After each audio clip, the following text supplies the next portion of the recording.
I was 13 when my parents vanished, abandoning me with only a letter and an empty home. My rich uncle took me under his wing and showed me the world. 15 years later, destiny brought us to meet again. Can you imagine the moment your biggest victory, the culmination of everything you fought for, suddenly brings you face to face with the very people who abandoned you on your 13th birthday? Because that day, they left me with nothing but a hastily scribbled note, and I never saw them again until the stakes were higher than I could have ever imagined. Today was my birthday, and here I was, Elijah Mountain, 32 years old, chairman of Mountain Construction Group, an empire built on grit and sacrifice. My office, all glass and steel, overlooked the shimmering Monterey Bay, the city bustling beneath me, the California hills in the distance. To the world, I had it all. Power, success. But inside, that old familiar ache of loneliness still lingered, a phantom limb that never quite healed. On my desk, amid stacks of contracts and reports, lay a single birthday card. From Ella, my assistant. Happy birthday, boss. Wishing you a new year full of success and joy. A neat, handwritten note, a whimsical cake drawing. I picked it up, a faint smile on my lips. But then, a cold wind from the past swept in, wrapping tightly around my heart. This card, this day, it was just a stark reminder. My birthdays had never truly been joyful. In fact, they held a dark secret. They pulled me back to that day, the day everything changed forever. My 13th birthday, the day I was abandoned like a discarded toy. I closed my eyes, and the memories flooded back like a torrent.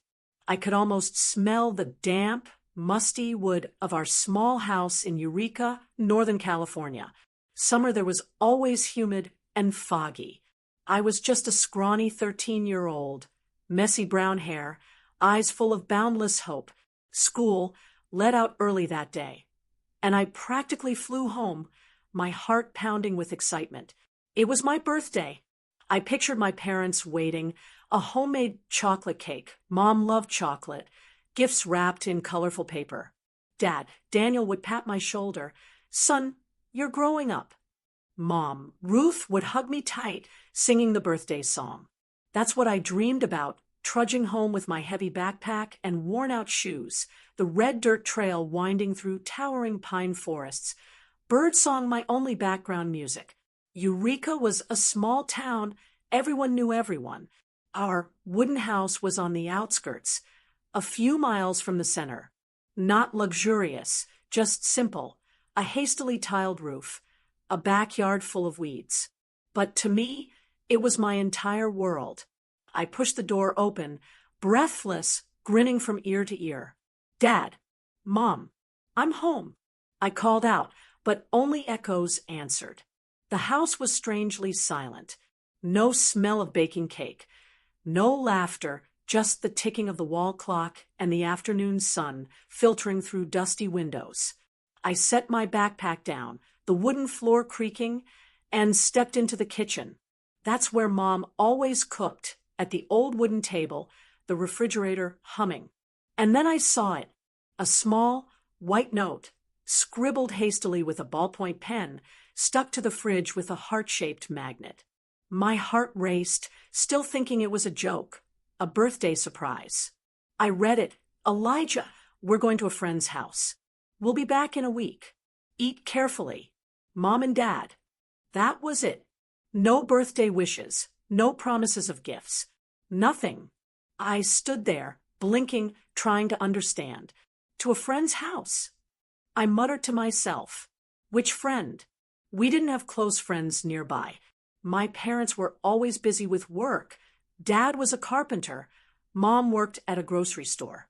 But they'd never gone far without telling me first. I opened the fridge, hoping for a hidden cake, but there were only a few dry slices of bread, some expired yogurt, and a withered apple. My heart began to sink. No, they'll probably come back soon. Maybe it's a surprise trip, and when they return, They'll throw a bigger party. That night, I lay in bed, staring at the cracked wooden ceiling, unable to sleep. The wind howled through the door cracks, making me shiver. My 13th birthday. I thought I was grown up. Now, I felt smaller than ever. The next morning, I woke early, made myself a glass of milk with dry bread, and walked to school. I couldn't let anyone know. People in Eureka were nosy. I was terrified they'd call the police, send me to an orphanage. Act normal. I told myself, forcing smiles at friends, pretending everything was fine. The first few days crawled by, an agonizing blur. Every afternoon, I'd come home, my eyes fixed on the empty yard, hoping to see Dad's car. Nothing, just the neighbor's dog barking. I'd wash my clothes myself in a basin of cold water, hang them on the line, then sit studying under the dim, yellow desk lamp. The light shone on my books, but my mind was filled with questions. Where did they go? Why no phone call? We had a landline, but it stayed stubbornly silent. I tried calling a few acquaintances. No one knew about any friend's house. By the third day, real fear began to gnaw at me. The dry bread was gone. I rummaged through cabinets, finding a few cans of cold beans and some moldy crackers. My stomach growled, but I endured. At night, I'd curl up under the blanket, listening to every creak, every rustle of leaves, every distant car. They'll come back, I whispered to myself, tears streaming down my cheeks. I remembered Mom's bedtime stories, Dad teaching me wood carving, faded memories. On the fourth day, exhaustion started to set in. My teacher asked why I looked pale. Just a slight cold, ma'am. I forced a smile, hiding the growing loneliness, the paralyzing fear of being discovered. I'd sit by the window, watching the road darken, waiting for headlights. Every flash made my heart skip. It's them. But the car would pass, leaving only darkness. I started imagining the worst. An accident, or worse, they just forgot about me. The thought made me tremble. The fifth day, no food left.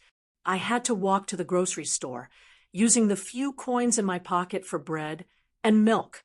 The store owner looked at me strangely. Where are your parents? They're busy, sir, I stammered.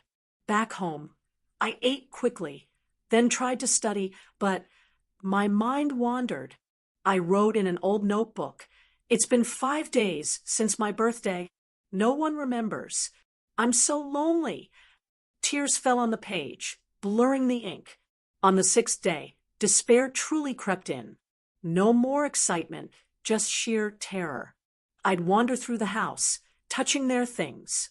Dad's jacket, Mom's scarf, still faintly scented with her perfume. Why? I screamed in my head. I tried calling a distant aunt. No answer. That night's sleep was fitful, filled with nightmares. I was lost in a forest, calling for them, but no one answered. And then the 7th day came. One last flicker of hope. They said they'd be back after a week. I told myself, counting the hours. I cleaned the house, hoping to surprise them.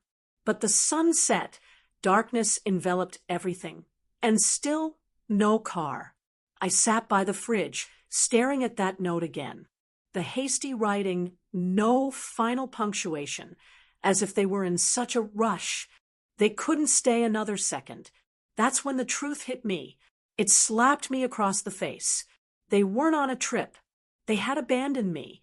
That note wasn't a promise. It was their gentlest way to vanish from a child's life.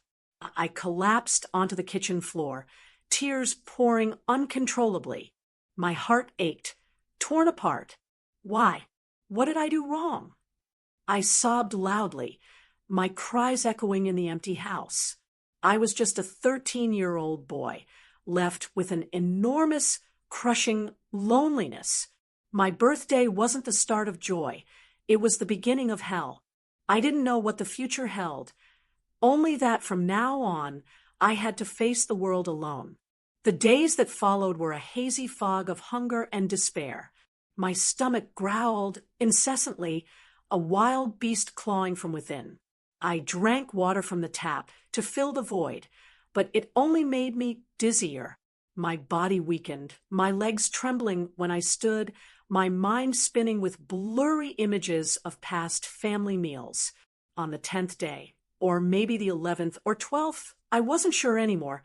Time had blurred. I lay on the floor, staring at the cracked wooden ceiling, feeling the entire world collapsing. What do I do now? I whispered, my voice hoarse from crying. I thought about calling the police, but the fear of being sent to an orphanage, it froze me. In Eureka, people gossiped about places like that, cold, full of abandoned kids, no one who truly cared. I didn't want to become part of that world.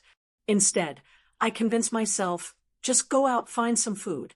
Maybe someone will help. But that thought was terrifying. Going out meant admitting I was alone, facing the curious stares of neighbors. In the end, hunger won. On a morning thick with fog, when the sun barely peeked through the gray clouds, I decided to leave the house. I put on Dad's old jacket, far too big for my skinny frame, and stuffed the few remaining coins into my pocket. The house door creaked open, and the cold wind from the sea rushed in, carrying a salty, bitter scent. The red dirt road stretched endlessly, each step heavy as if weighted with lead. I walked slowly, avoiding puddles from the night's rain, my head bowed, praying I wouldn't meet anyone familiar. My heart pounded. If someone asked, what would I say? That my parents were away, or confess everything? Eureka was a small town, winding cobblestone streets, a few scattered shops. I avoided the center, where the school and crowded cafes were, fearing I'd run into friends or teachers. Instead, I wandered towards the outskirts, heading for the old bus station.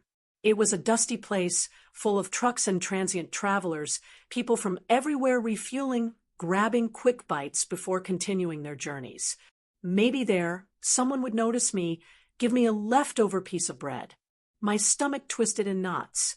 I had to stop by the roadside, squatting to catch my breath.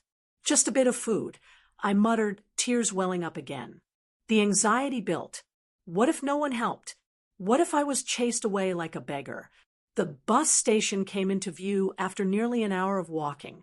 A wide lot with an old gas pump, a few fast food stands, buses parked haphazardly. The smell of gasoline mixed with the sizzle of frying food from the nearby diner made my stomach churn violently. I huddled in a corner, observing weary drivers smoking, families buying drinks, hurried passengers boarding buses. I tried to approach a kind-looking man buying a sandwich, but when he turned, I panicked, backing away. What do I look like? I thought, my heart racing. Dirty, starving. They'll think I'm a vagrant. I wandered around, hoping someone would call my name, recognize me as Daniel Mountain's son. But no one paid attention. Despair crashed over me again, making me slump onto the concrete steps, my head buried in my knees. At that moment, a silver truck pulled up to the gas pump, just a few meters away. The engine shut off abruptly, and the door opened. A tall man, about 50, stepped out. He wore a brown leather jacket, his salt and pepper hair cut short, sharp eyes scanning the surroundings. He was Benjamin Mountain, my uncle, though I didn't know it then. He was on his way from Portland to San Francisco, a long business trip. He'd stopped to refuel and stretch his legs. As he approached the pump, his gaze accidentally swept over me. A skinny boy, huddled, with a dirty but strangely familiar face. He paused, frowning as if trying to recall something from a distant past. My heart skipped a beat as he approached. I should run, I thought, but my body was too weak to move. He stopped in front of me, his voice deep and warm, filled with concern. Hey, kid, what are you doing here alone? What's your name? I looked up, my eyes red and swollen, meeting his gaze. There was something about him that didn't scare me. Maybe the gentle smile, or the way he crouched down to my eye level. My name is Elijah, I stammered, my voice trembling. My house is nearby, but I'm looking for food. He nodded, not pressing immediately, but pulled a chocolate bar from his pocket and handed it to me. Eat this. You look starving. I took it, devouring it greedily, the bittersweet taste spreading, making tears fall again. He sat down beside me, unhurried. Where's your home? Where are your parents? He asked gently. I hesitated, but then everything poured out like a river bursting its banks. I told him about my birthday, the note on the fridge, the days alone. When I mentioned mountain and that my dad's name was Daniel, he froze. His face paled. Daniel, my brother, he muttered, his eyes widening in shock. I didn't understand then, but later I learned Benjamin was my dad's younger brother. They'd cut off contact years ago over a dispute about our grandfather's inheritance, a large piece of land in California that Dad had fought bitterly over. Benjamin had never met me, but he recognized the face. Those eyes, identical to my dad's. And Mountain was a rare surname in the area. Take me to your house, he said, his voice firm, but full of worry. I nodded. On the way back, he asked more about my life, and I told everything, tears streaming. When we arrived, he stepped into the empty house, looked around, spotting the note still on the fridge. He read it, his face darkening. They left you, he whispered, his voice filled with rage. Then he turned to me, hugging my shoulders tightly. It was the first embrace after so many lonely days. It's not your fault, Elijah. I'll take you with me. At that moment, I didn't know how to react. Suspense surged. Go with a stranger? But he wasn't a stranger. He was my uncle, and in his eyes, I saw sincerity. He briefly explained the strained relationship with my dad. Your dad and I had a big fight over land. Haven't spoken in years. But you're innocent, and I can't leave you here alone. He called the local police to report, but didn't let them take me. He convinced them he was family, that he would care for me. Then he packed a few of my things, clothes, books, an old family photo, and we got into his truck. The drive from Eureka to Carmel by the Sea lasted hours, but to me, it was like a dream. He stopped to buy food, hot sandwiches, fresh milk, fruit, and I devoured it in the truck. He told me about his life. He owned a small construction company called Mountain Construction Group and lived in an old stone house by the sea in Carmel. It's a peaceful place. You'll like it, he said, his voice warm. I sat in the passenger seat, watching the scenery pass. The pine forests giving way to rugged coastlines, waves crashing white. The fear gradually faded, replaced by a fragile hope. When we arrived in Carmel, the sun had set. The old stone house appeared under the dim streetlights, a sturdy building with gray stone walls, a red-tiled roof, and a garden full of wildflowers. Inside, it was cozy, with a crackling fireplace and the faint scent of pine wood. He led me to my own room, small but clean, with a soft mattress and books on the shelves. From now on, this is your home, he said, patting my shoulder. That was the first time I felt truly safe after those hellish days. The early years living with my uncle in Carmel were a time of profound change. I learned to adapt to a completely new life, one of discipline and order, vastly different from the chaos I had known. His old stone house, nestled by the seaside, became my sanctuary. Every morning, he'd wake at dawn, brewing strong black coffee and calling me with his deep, warm voice. Elijah, a new day has begun. Don't let time slip away. The skinny 13-year-old boy, was groggy at first, but gradually I settled into that rhythm. We'd have breakfast together, toasted bread, eggs, fresh fruit. He'd always remind me, eating is to live, not living to eat. Be grateful for what you have. Uncle Benjamin taught me discipline through the smallest things. He gave me an old leather-bound notebook. From now on, you'll track every expense, even a penny for candy. Write it down. I remember the first evening sitting at the wooden table, clumsily listing, "Today I bought milk, $2. School supplies, $5 total." He patiently explained, "Money doesn't grow on trees, Elijah. It comes from labor, and labor is the foundation of self-respect. When you learn to manage money, you learn to manage your life." Those lessons weren't just theory. He applied them daily. We'd go to the market, choosing cheap but fresh vegetables, and he'd teach me how to bargain politely.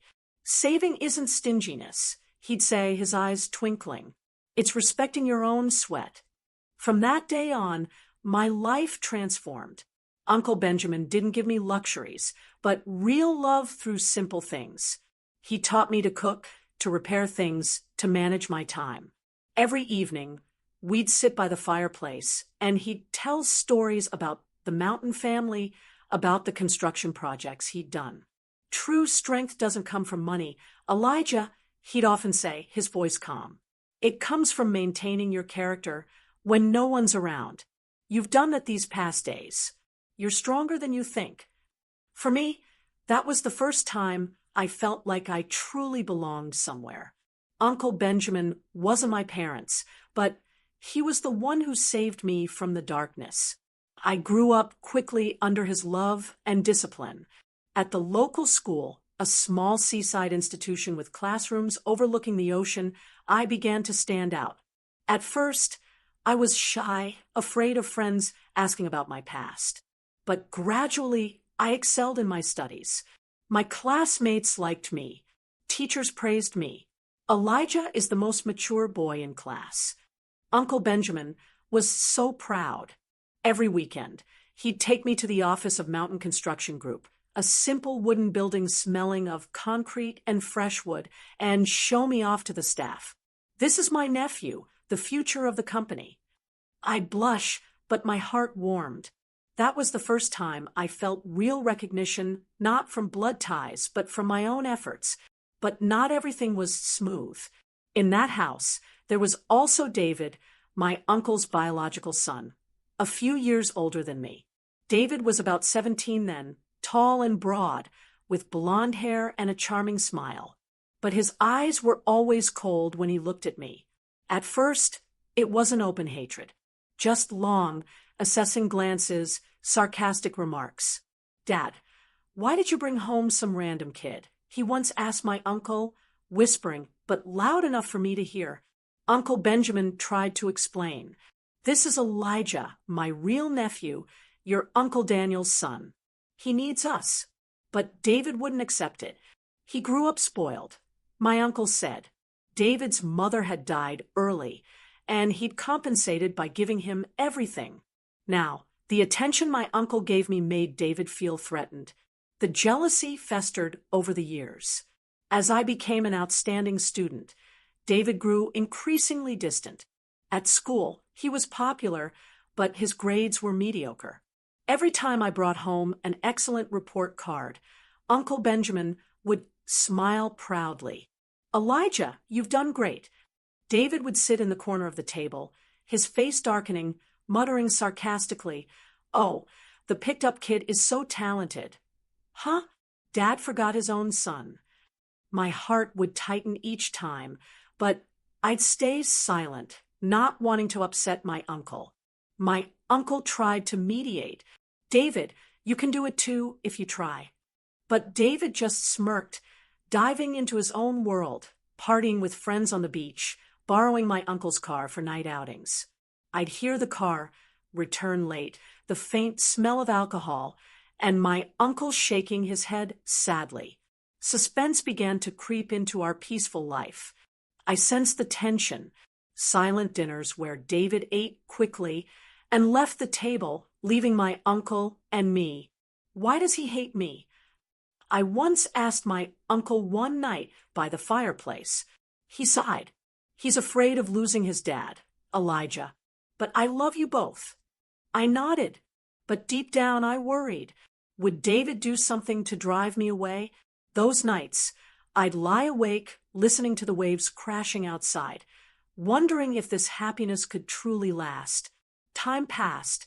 The year I turned 18, I graduated as valedictorian with a university scholarship. But I chose to stay in Carmel, studying construction management through online courses while working for my uncle. David, after graduating late, was forced by my uncle to work at Mountain Construction Group. Both of you worked to learn, my uncle said, hoping it would bring us closer. I started from the bottom, site assistant, humble and diligent. Every day, I'd wake early, put on protective gear, and dive into work, measuring blueprints, supervising workers, learning to calculate costs. You're doing well, my uncle praised, and the staff liked me for my enthusiasm. I quickly proved my ability. On a small seaside bridge project, I suggested a way to save materials while keeping it durable. My uncle nodded in approval. David was the opposite. He'd arrive late, dressed in a neat suit, doing nothing but sitting in the office, scrolling on his phone. He sank deeper into partying, spending extravagantly, new cars, designer clothes, weekend getaways with girlfriends. I'm the boss's son. Why get dirty like the picked-up kid? He'd smirk when he saw me filthy from the site. Uncle Benjamin warned him many times. David, labor is the foundation. Don't disappoint me. But each warning made David more resentful. He'd whisper to the staff, Elijah is just good at buttering up Dad. He's taking all the affection I deserve. I'd overhear those words, vaguely my heart aching, but I'd stay silent, focusing on work. The suspense grew. Would David do something extreme? Once, he deliberately messed up a blueprint I assigned, causing delays, and my uncle had to intervene. Those years passed in a fragile balance. The company grew, thanks to my and my uncle's efforts. But the shadow from David loomed larger. I remember one stormy evening when David came home drunk, slamming the door and yelling, Dad, why are you letting that kid manage everything? I'm your real son. My uncle stayed silent, but I saw him tremble. My heart raced, suspense building as I waited for the storm to pass. Would this family break apart? I didn't know, only that I had to be strong, for my uncle and for myself. Everything changed on a chilly autumn afternoon when Uncle Benjamin returned from the hospital. His face was weary, eyes deep-set, breathing labored. He sat down in his armchair by the fireplace, holding a diagnosis paper, and called me over. Elijah, I have chronic pulmonary fibrosis, he said, his voice calm, but I could hear the tremor. It was a vicious disease where the lungs gradually stiffened, turning breathing into a battle. The doctor said it progressed slowly, but for my uncle, who had worked tirelessly his whole life, it was a silent storm. He weakened day by day, from initial dry coughs to needing oxygen through clear plastic tubes.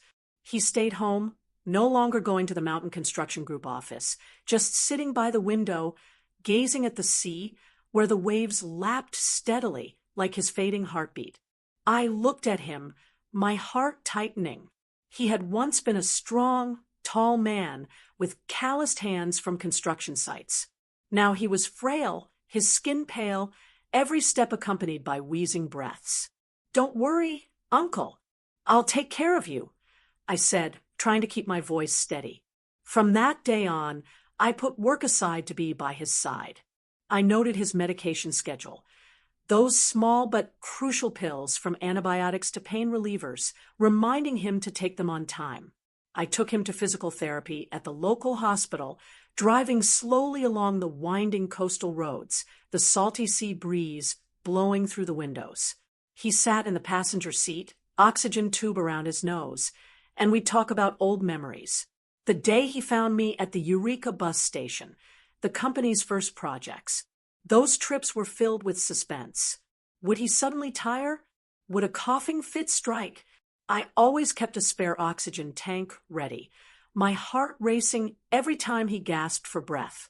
Late at night, when he slept, I'd finally breathe a sigh of relief, but then the worry would creep back. How would he be in the morning? Life became a string of suspenseful days. where each of his breaths was a reminder of life's fragility. David visited occasionally, but each time with evident impatience. He'd drive up in a shiny sports car, park in the yard, step inside in his neat suit, but his eyes always glanced at his watch. "Dad, I'm here to visit," he'd say in a fake tone, sitting down for barely 10 minutes before standing up. "I'm busy in the city. See you next time." Uncle Benjamin would look at him sadly. "Stay for dinner, David." But David always refused, citing work or parties. I'd stand in the kitchen, hearing it all, my heart aching. Did he realize Uncle was weakening day by day, or was he just waiting for something else? Every time he saw me caring for Uncle, David would drop sarcastic remarks, like needles piercing the quiet air. Once, while I was helping Uncle put on his oxygen tube, David walked in and smirked. "Oh, the picked-up kid playing the dutiful son again. No matter how hard you try, you're just a side character in this family." I paused, my heart pounding, but didn't respond. He continued, his voice louder. "The real heir is always the biological son, not someone picked up from a bus station." Those words cut like knives, stirring memories of Eureka. But I chose silence.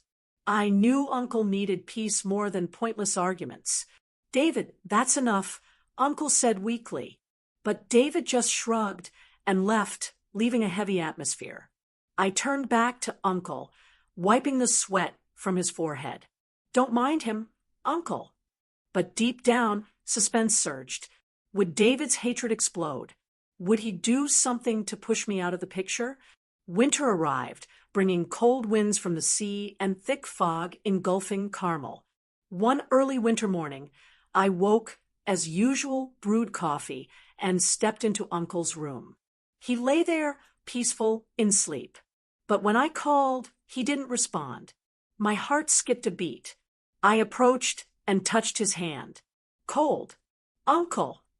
I screamed, my voice breaking. He had passed in his sleep, leaving a vast emptiness in the quiet house. I collapsed by the bed, tears streaming, memories flooding like a torrent. The day he saved me, lessons by the fireplace, his proud smile at my successes. The house was silent now, only the distant waves crashing like a farewell. I called the doctor, called David, my voice trembling. "Brother, David, Uncle, he's gone." He was silent for a moment, then said, "I'm coming right away." The pain tore at my heart, but I had to be strong. Arrange the funeral, notify the company staff. The funeral took place by the seaside under a gray sky, where we scattered his ashes to the wind, as he had instructed. Let me return to the sea. Then came the day of the will reading, in the small lawyer's office in central Carmel, with dark wooden walls and a heavy atmosphere. I sat there next to David, he in a black suit, his face cold, but I sensed his suspense. The lawyer, an old man with glasses, opened the yellowed folder. According to Benjamin Mountain's will, all assets, shares in Mountain Construction Group, and real estate will go to Elijah Mountain. The air froze. I was stunned, my heart racing. All of it, I'd never even considered it. David gave an incredulous smile, as if waiting for a joke. But then his face flushed red, anger spreading. He jumped up, slamming the table with a loud crack, snatching the will from the lawyer's hands. "What the hell is this?" "This is forgery," he yelled, his voice shrill, face twisted. "That Elijah manipulated Dad when he was sick. He was by Dad's side the whole time, forcing him to sign this." I sat still, not reacting, but my heart ached from those accusations like stabbing knives. The lawyer tried to intervene. The will was made 2 years ago, when Mr. Benjamin was healthy, and it's notarized.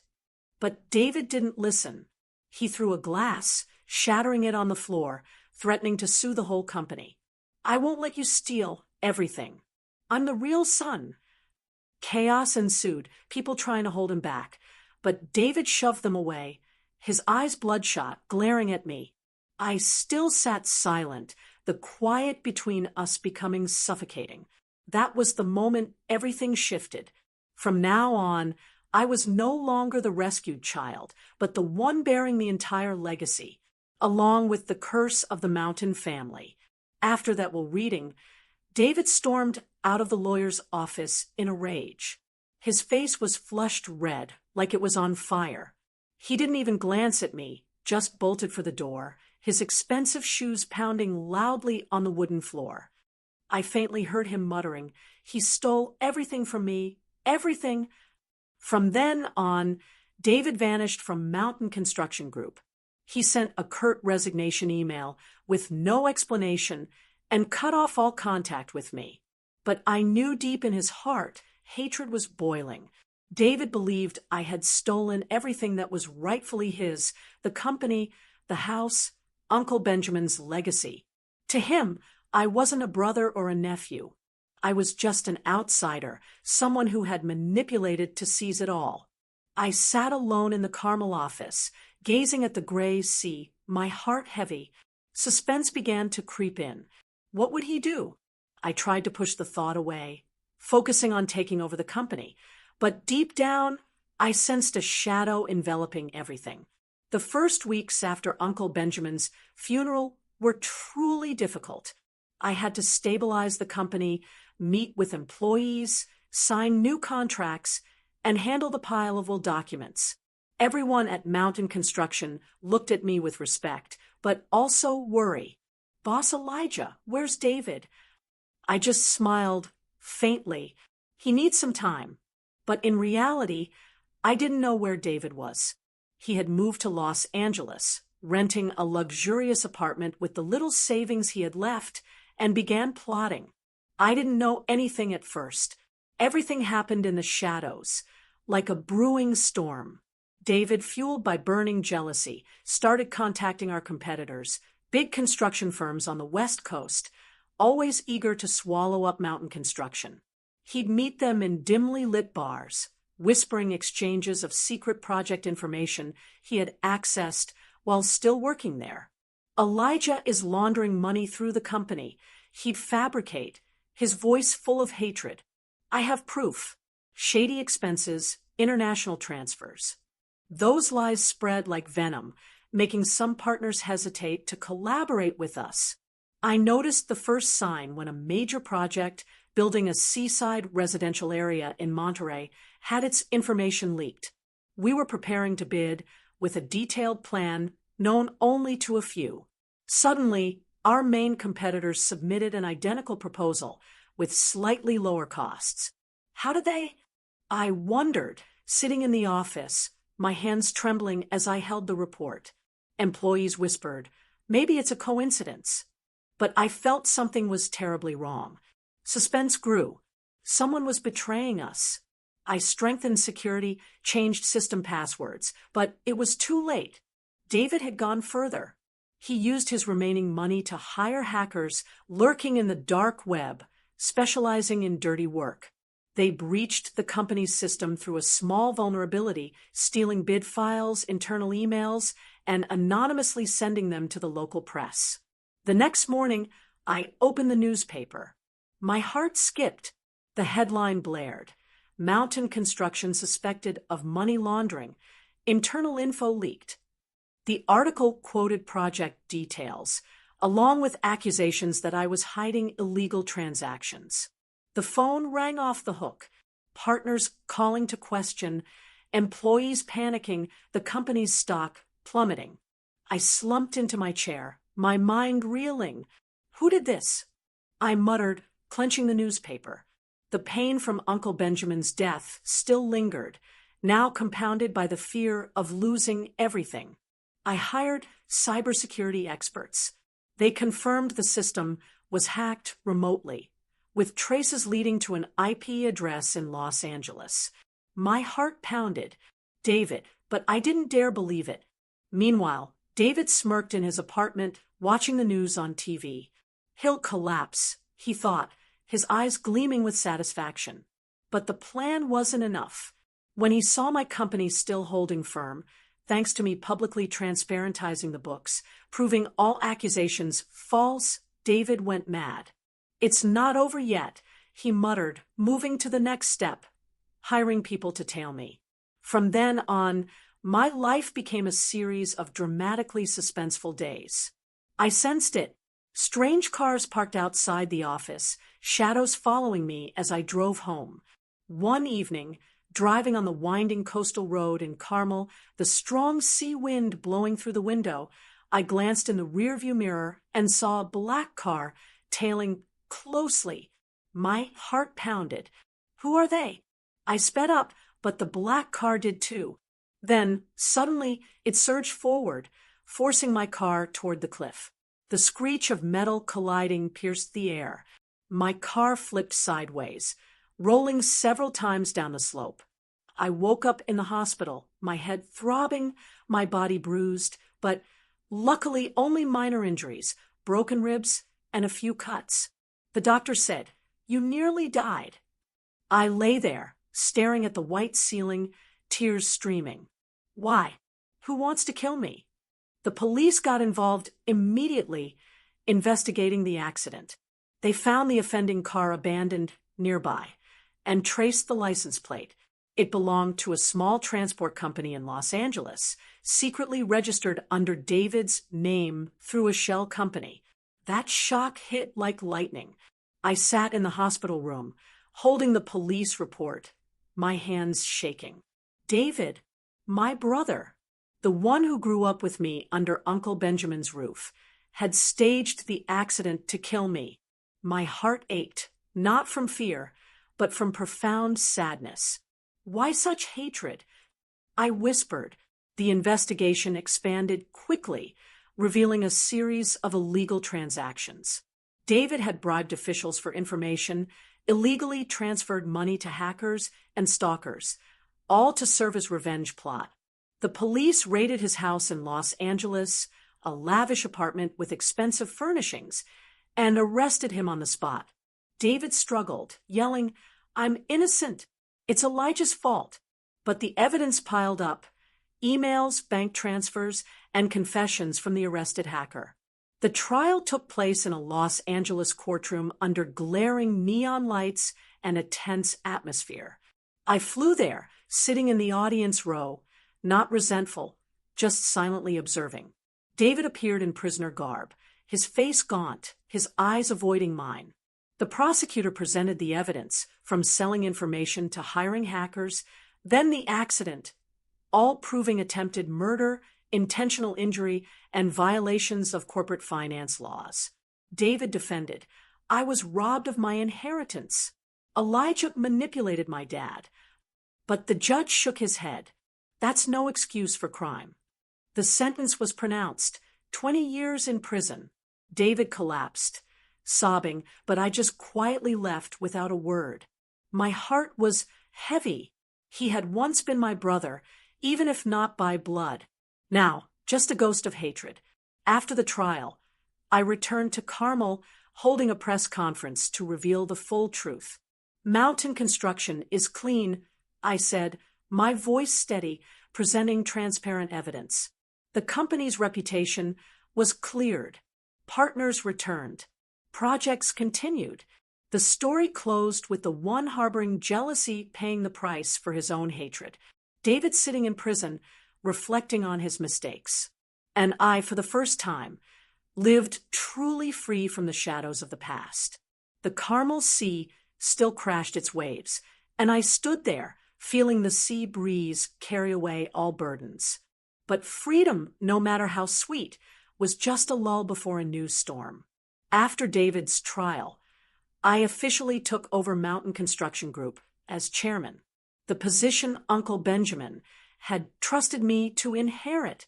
The Carmel office now became my center, with glass walls overlooking the deep blue sea, where the waves lapped steadily like my stabilized heartbeat.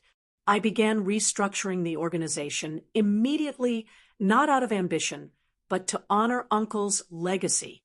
The company, once shaken by David's accusations, now needed a fresh push.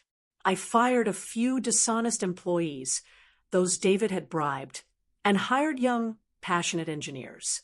We expanded into green infrastructure, building structures using solar energy, rainwater recycling systems, and eco-friendly urban areas. We're not just building houses. I said in the first meeting, my voice warm but firm, but also constructing a sustainable future for the next generations.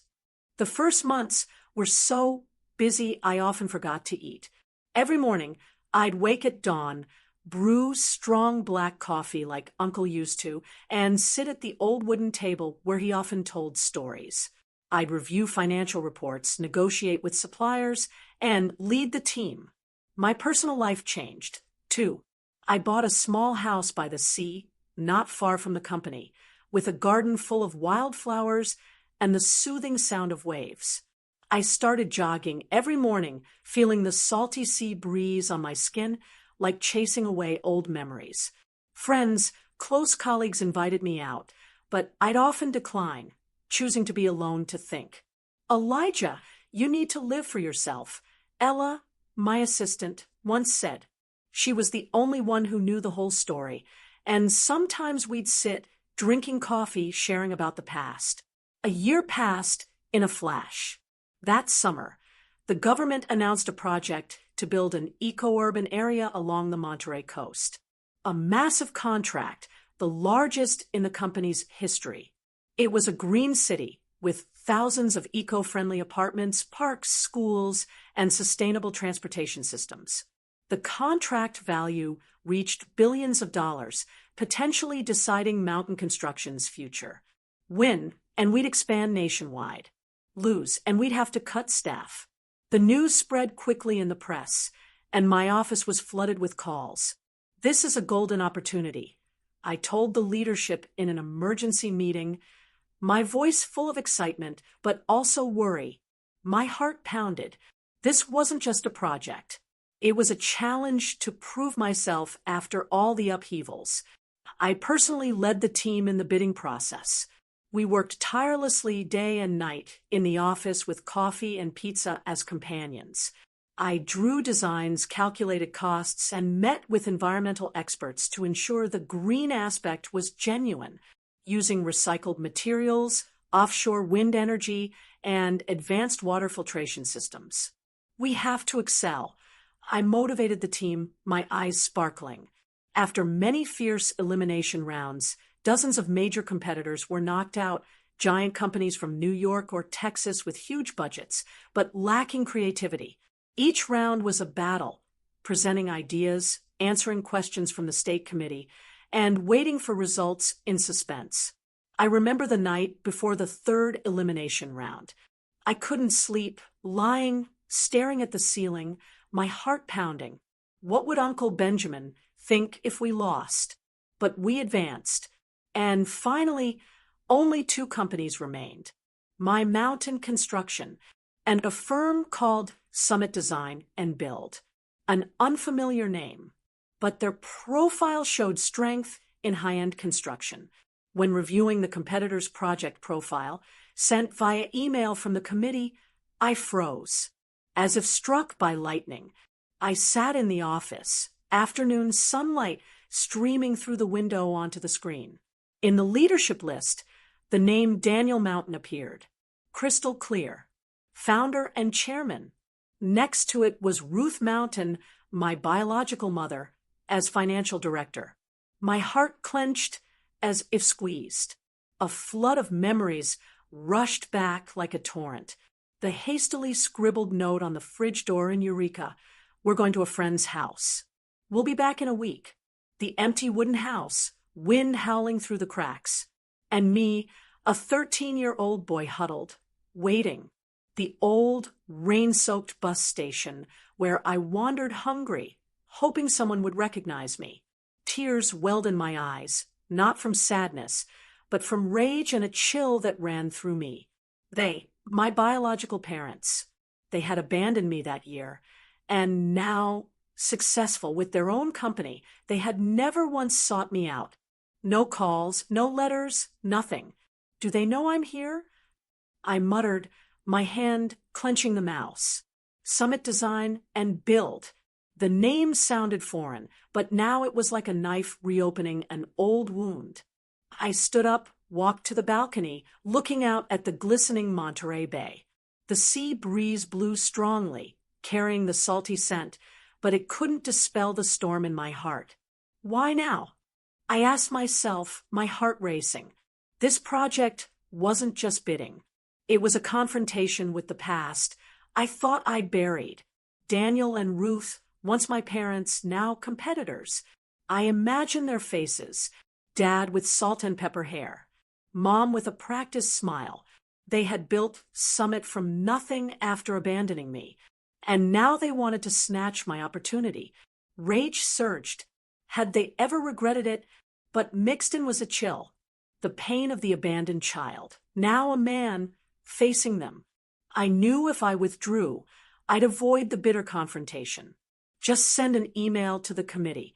Mountain Construction withdraws. That would be it.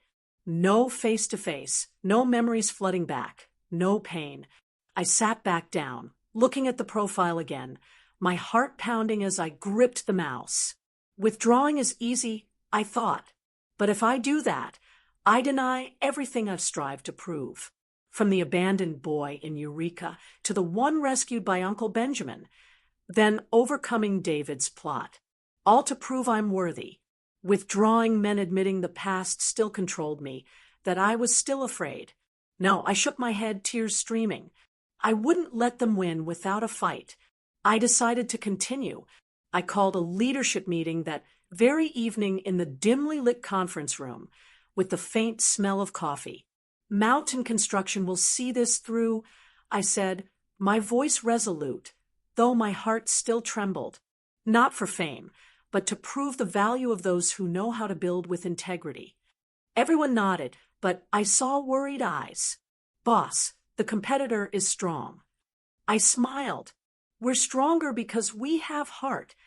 From then on, we dove into preparations, refining designs, gathering environmental data, and practicing presentations. Each day was a suspenseful battle. Did they know who I was? Would the past repeat? I lost sleep many nights, lying awake, thinking about the upcoming encounter, my heart pounding like a drum. The weeks preparing for the final presentation were the most stressful time in my life. The office of Mountain Construction Group in Carmel had become a real battlefield. Papers piled high, computer screens glowing all night, the incessant clacking of keyboards. Every morning, I'd wake early, jogging along the beach to chase away my worries. But the sea breeze only brought the salty, bitter scent, reminding me of the days wandering in Eureka. Who are they to me now? I asked myself, my feet pounding hard on the wet sand. Daniel and Ruth, my biological parents, were now competitors with their powerful Summit design and build. I researched more about them. Stealthily, like a thief, they had built Summit in the years after abandoning me, starting with small projects in Southern California, then expanding into an empire. Not a single mention of their son. My heart ached. Had they never looked for me? Every time I reviewed Summit's profile, I'd pause at the names Daniel and Ruth, memories flooding back. My father's stern face teaching me wood carving. My mother's warm smile telling bedtime stories. Then the note on the fridge door, the empty house, and the enormous loneliness. Why? I whispered in the night, lying in bed, staring at the ceiling. Rage mixed with fear. If I met them, could I stay calm? Would they recognize me? Elijah Mountain, the child they left behind. The day of the final presentation arrived like a storm crashing in. I drove to the state government headquarters in Sacramento, a few hours from Carmel. The coastal highway wound along, the strong sea breeze blowing through the window, carrying the scent of pine forests and ocean. My heart pounded the whole way. Today is the day. I wore a neat black suit, hair combed, but my hands gripped the steering wheel until they turned white. Stay calm, I whispered. The headquarters was a modern glass building, the California state flag fluttering proudly. I parked, took a deep breath, and stepped inside.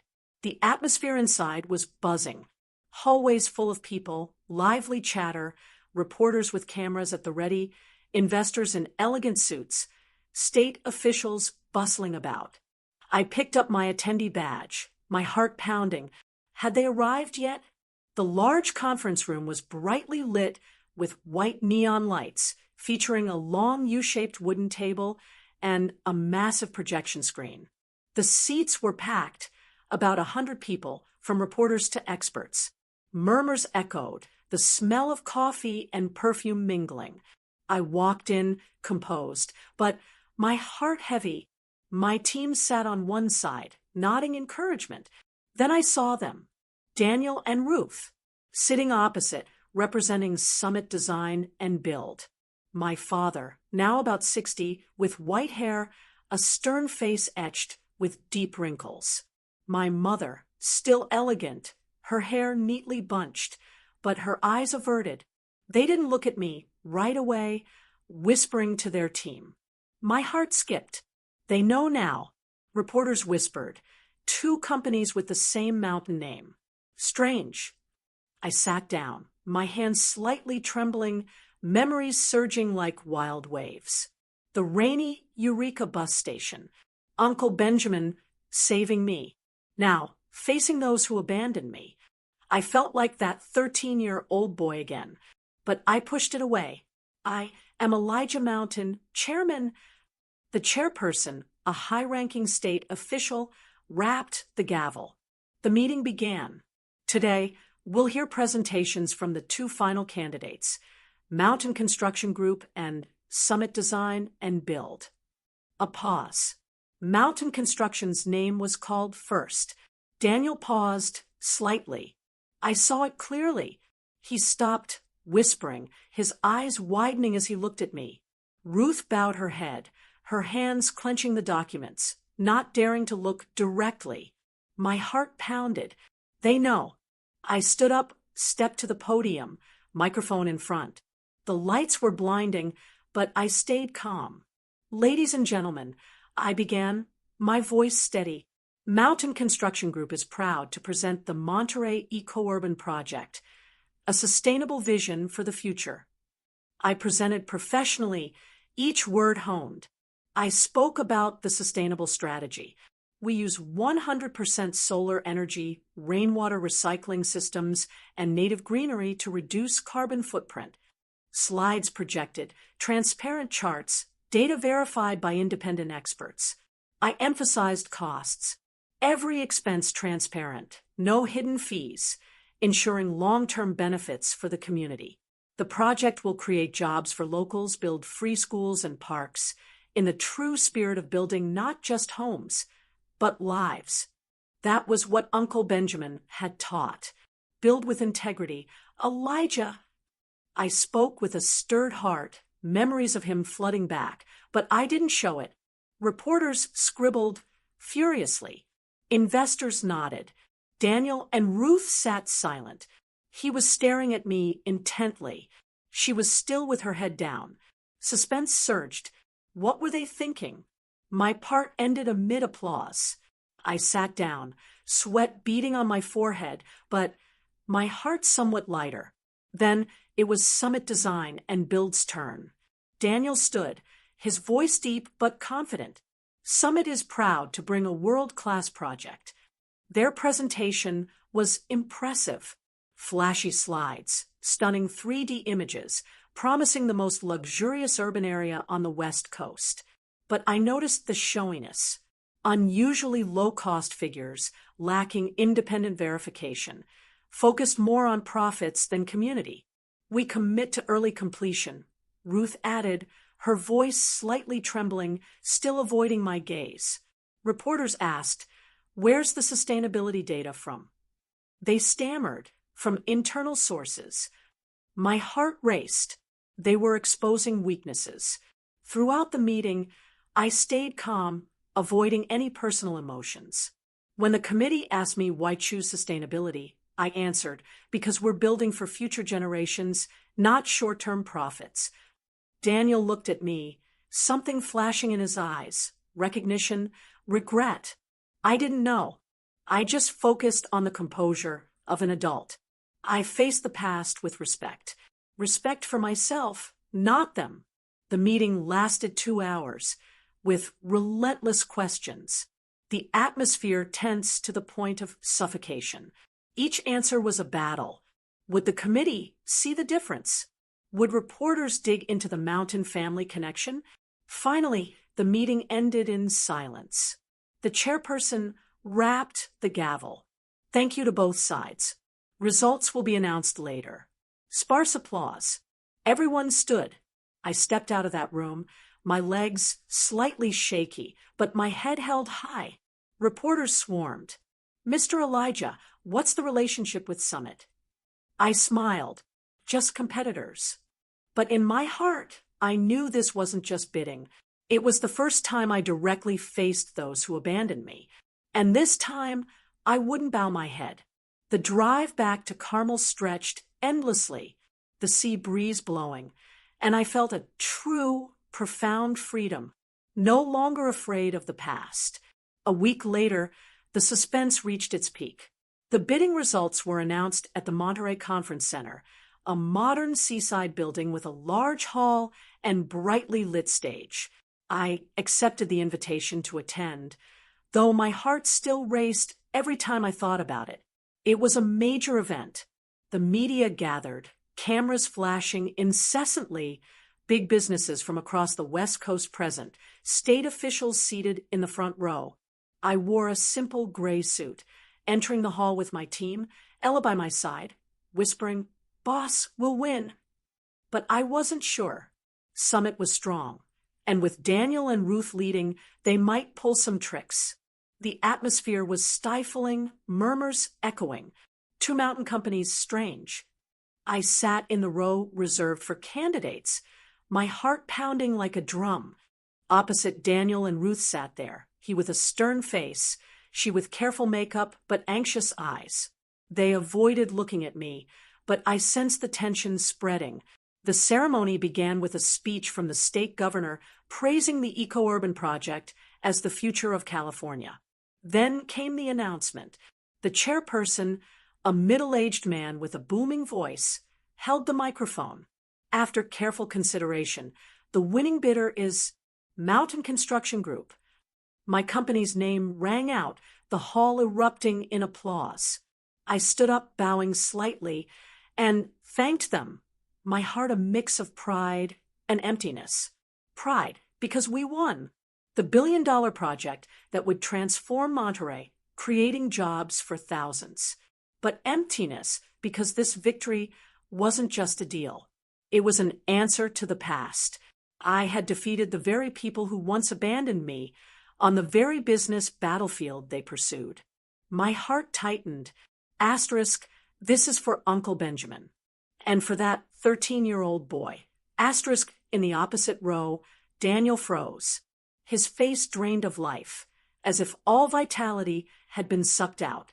He sat motionless, eyes wide, staring at the stage, his hands gripping the armrests until they turned white. Ruth tried to stay composed, but her hands trembled as she clapped along with the crowd. Her gaze darted toward me in panic, before quickly averting. They hadn't expected it. Hadn't expected that the son they left behind at 13 in Eureka would be the one to defeat them on the business stage. I saw the shock clearly. Daniel whispered something to his assistant, his face pale, while Ruth bit her lip, her eyes red and swollen. Reporters rushed to take photos, and I faintly heard murmurs. Summit lost. They looked shocked. My heart raced. Would they approach me? Would there be any explanation after all these years? But there wasn't. The ceremony ended quickly. People congratulating me, handshakes, pats on the back. Congratulations, Mr. Mountain. I smiled in response, but my eyes still glanced toward them. Daniel and Ruth left hastily, weaving through the crowd without a word. I stood there amid the applause, but my heart was heavy. The victory was sweet, but also bitter. It stirred memories I thought I'd buried. The media quickly exploited the story. The next morning, local papers published, two mountain companies clash. Who wins? They dug deep, interviewing former employees. And then the bomb dropped. A former Summit employee who once worked with Daniel revealed the family connection. Daniel and Ruth had a son, but they abandoned the boy at 13 to pursue their careers, he said in an interview with the Monterey Herald. The news spread like wildfire, from local papers to statewide, onto social media with the hashtag Mountain Family Drama. Public outrage surged. How could they abandon their own child for money? What kind of parents are they? Articles detailed my story, from the abandoned boy in Eureka to the successful chairman, and condemned Daniel and Ruth as betrayers. Reporters called me nonstop. Mr. Elijah, comment on your biological parents. I declined. I'm focused on the project. The public buzzed. Though Daniel and Ruth didn't comment, their silence only fueled the fire. Some Summit partners paused collaborations, emails canceling meetings, calls declining. A few shareholders demanded clarification. We don't want to be involved in a family scandal. Summit Design and Build fell into a defensive position, their stock plummeting on the small exchange. I followed from afar, through the press, my heart pounding. Justice was unfolding. Daniel tried to control the situation. He issued a press release. We respect the committee's decision and congratulate our competitor. Regarding personal matters, that's private past. But the company's image was clearly damaged. Employees quitting, other projects delayed. Ruth was devastated. According to rumors, she avoided public appearances, while Daniel faced the collapse of the reputation and career he'd built his whole life. Daniel tried to reassure the press in an emergency meeting, but every justification became meaningless. We did what was best at the time, he said, his voice trembling before the microphones, but the crowd jeered. Best for whom? For your son. Ruth didn't appear, but old photos of her circulated. Her fake smile beside Daniel, now a symbol of betrayal. I stayed silent, issuing no statements. I understood that justice had done its part. No need for another word from the one once left behind. But in my heart, the pain still lingered. Do they regret it? I sat at my desk looking at the new project contract, but my mind wandered. This victory brought freedom, but also reopened old wounds. The days following the announcement saw public opinion gradually subside, but for me, it was like an undercurrent still rippling. The press shifted to praising Mountain Construction Group, the ethical company that defeated the giant, and congratulatory calls poured in nonstop. I received them with a polite smile.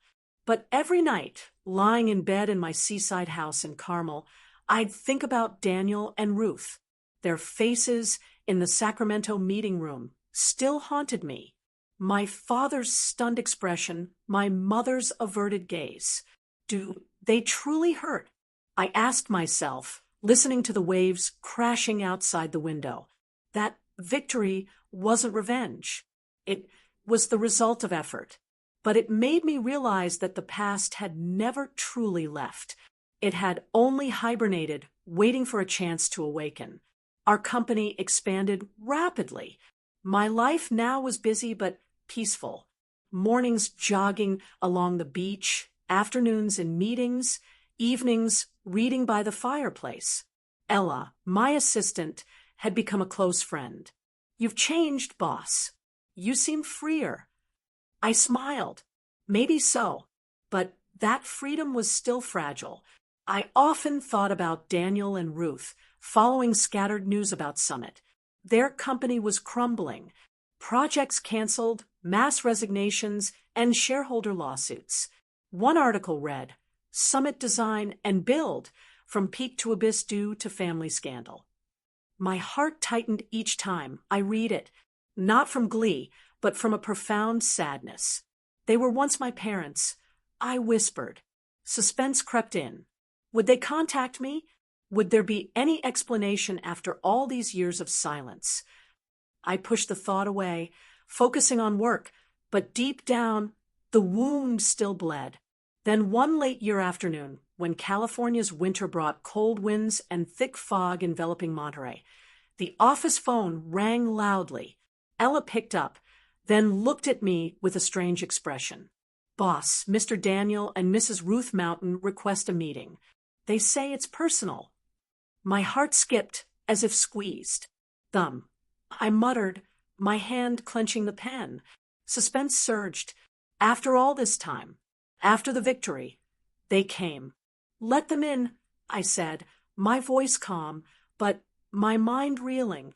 I stood up, looking out at Monterey Bay through the glass, the waves crashing strongly under heavy gray clouds. What would I say? How would I feel? Memories flooded back. The note on the fridge, the empty Eureka house, and the enormous loneliness. But I took a deep breath. I'm not that boy anymore. They entered the office, Daniel and Ruth, looking much older than at Sacramento. Daniel, now nearly 70, with snow-white hair, slightly hunched back, wearing an old coat. Ruth, wrinkled skin, dark circles under her eyes, and a simple long dress. They looked tired, their eyes heavy with regret, no longer the confident entrepreneurs. "Elijah," Daniel said first, his voice thin and trembling. They sat down opposite, their hands clasped tightly as if seeking support. The office was silent, only the ticking clock and the howling wind outside. My heart raced, suspense building. What were they here for? To apologize? Or to demand? Daniel cleared his throat, his eyes on the floor. "We were here to apologize." Those words exploded slowly in my heart.